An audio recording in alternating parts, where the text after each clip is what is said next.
Okay, so I'm back in my son's room because this has got the best lighting.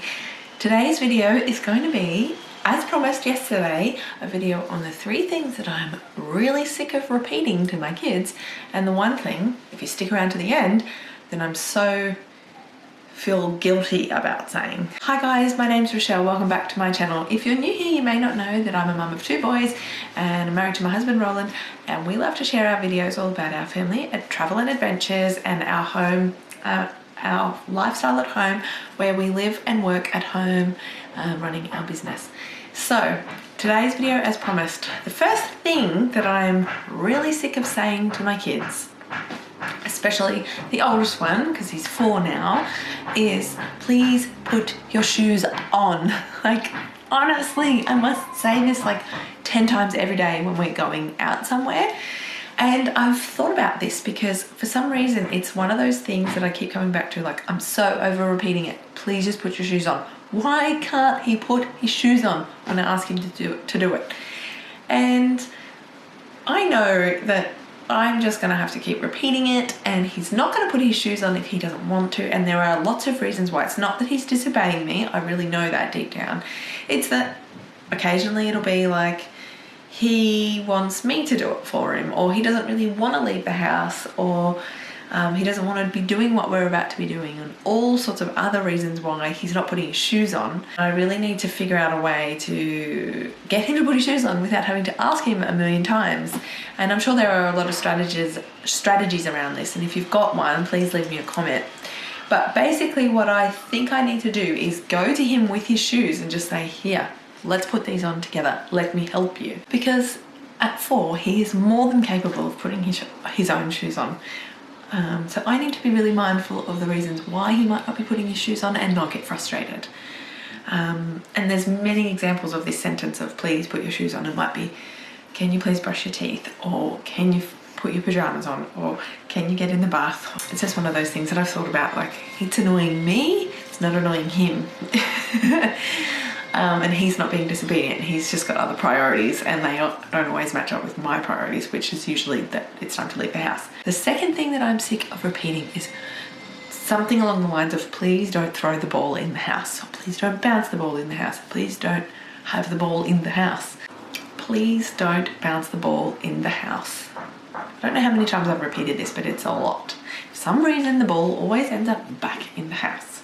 And I don't know why. I have no idea why the kids always need to have outside toys inside, and why inside toys go outside, and why non-bath toys end up in the bath. It's just a fact of life. And actually thinking about it, it's probably because I need to put some boundaries in place, and I'm not very good at putting toys back, or like insisting that we pack up something before we get the next thing out.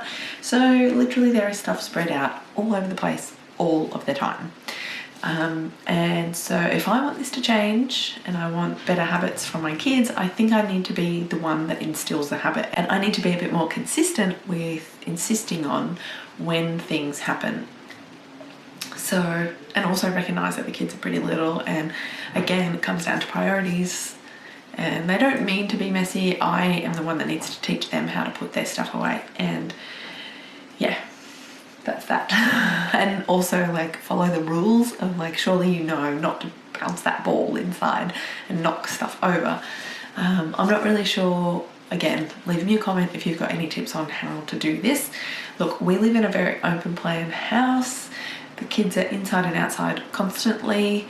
We've got like back doors always open, the front door's always open. We don't have screens on any windows or doors. It's very like in and out kind of house. So this is a tricky one, specifically with the ball, especially because we have a dog, and the dog often brings the ball in, and that's how the ball got in anyway.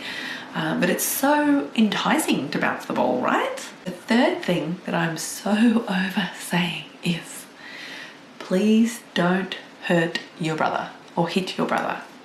To both of them. The baby is just as likely to be the one doing the hitting or the pulling or the snatching or the throwing or the punching or whatever, because he retaliates, because, yeah, I don't know, second child maybe, they're just a little bit less sensitive or a little bit more sturdy, I don't know. And this one has definitely got to do with development, I think. I think every child goes through the phase of hitting or hurting their siblings or like being frustrated. I know Max has certain things that he likes to do. He likes to play with Lewis, but sometimes he likes to also just have his own time and be left alone to do his like creative stuff. And Lewis always wants to get involved in drawing and painting, and Max gets frustrated because he comes and ruins his drawing.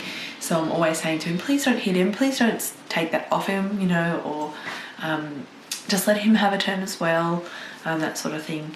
And it's just about development, because this whole siblings thing is new to me. Lewis is 15 months now, so obviously I'm just starting to see them interact a lot more and play together.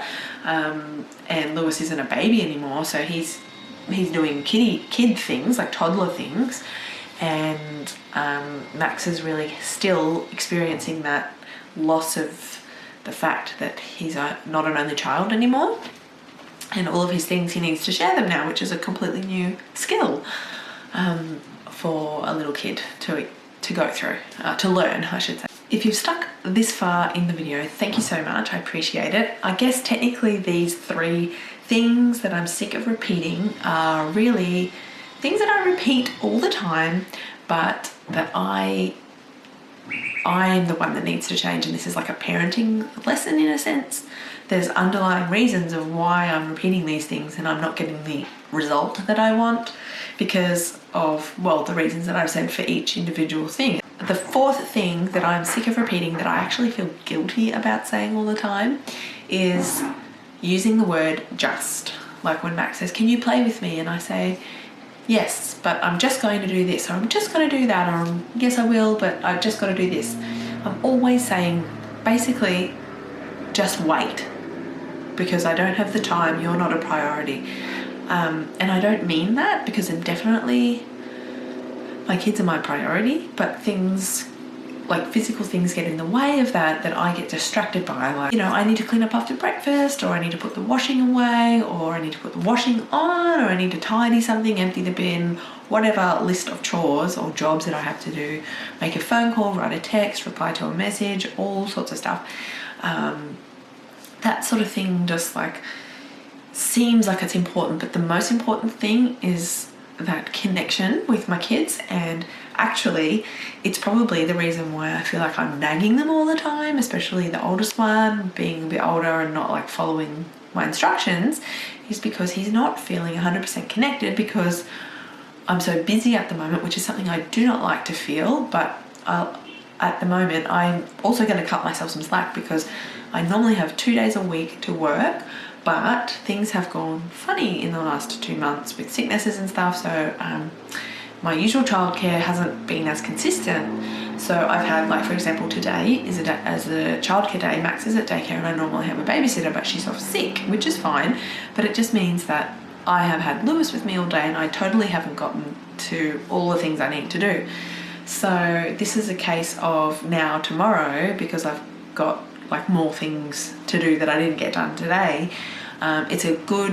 It's a prime kind of example of when I'm more likely to say, just wait a minute, I've just got to do this, I'm just doing that. Yes, but you just have to wait. Or yes, we can do that, but I just need to do this first. And that is a signal that everything else is more of a priority. So I feel like I really want to focus on, again, I've talked about this in a previous video about time blocking out time when, okay, this is the time that I am doing these things, and this is the time when I'm spending time with my kids and they've got my full attention, and this is the time when I'm going to be doing these things where they need to have their own time to do their stuff without me. This video is definitely not produced as well as what I had hoped it to be. A bit more rambly, I'm a bit more talking quietly, and like there's a lot of going on, but because my son is home today and I have no childcare, he's literally behind that wall sleeping, so I'm talking a bit quieter than I would like to talk, but I'm making do with what I've got, and I hope that I'm getting my message across in this video.